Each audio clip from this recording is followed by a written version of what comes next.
নমস্কাৰ আপোনালোক সকলোকে মোৰ ইউটিউব চেনেল আসাম এক্সাম কৰ্ণাৰলৈ স্বাগতম জনাইছোঁ। SCAT ডিএলএডৰ ৰাউণ্ড 2 ৰিজাল্টসমূহ আউট হৈছে। আপোনালোকে ৰাউণ্ড 2 ৰিজাল্টসমূহ চাব পাৰিব।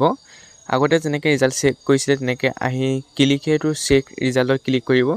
ক্লিক কৰাৰ পিছত আপোনালোকৰ লগইন ডিটেইলছ দি পেলাই আপোনালোকে ৰিজাল্টখিনি চেক কৰিব পাৰিব। আপোনালোকে যদি নাম আহিছে বা যিখন কলেজত নাম পাইছে সেই কলেজখনত গৈ পেলাই কাইলৈৰ পৰা আপোনালোকে এডমিশ্যন ল'ব লাগিব। প্ৰাইভেটতে হওক বা গভৰ্ণমেণ্টে হওক য'তেই চিট পাইছে আপোনালোকে এডমিশ্যনটো লৈ ল'ব, কাৰণ ইয়াৰ পিছৰ পৰ্যায়ত হয়তো আপোনালোকে চিট আৰু নাপাব। যদি প্ৰাইভেটত পালোঁ যদি প্ৰাইভেটত চিট পাইছে যদি নলওঁ বুলি ভাবিছে সেইটো ভুল হ'ব।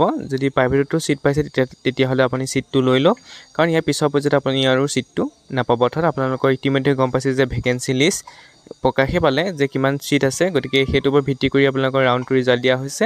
ইয়াৰ পিছত কিন্তু আপোনালোকে চিট আৰু নাপায়, গতিকে যদি এডমিশ্যন পাইছে প্ৰাইভেটতো তেতিয়াহ'লে এডমিশ্যনটো লৈ লওক।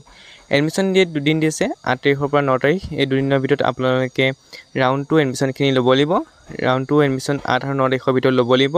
আৰু কি ডকুমেণ্ট লাগিব এইখিনি আগতেও জনাইছোঁ, তথাপিও আপোনালোকে চাই ল'ব পাৰে। Certificate for proof age, pass certificate, marksheet, higher secondary, certificate of caste certificate, document proof হি পাৰ্মানেণ্ট ৰেচিডেণ্ট অফ আছাম। আপোনালোকে আধাৰ কাৰ্ড, পেন কাৰ্ড যি হয় লৈ যাব।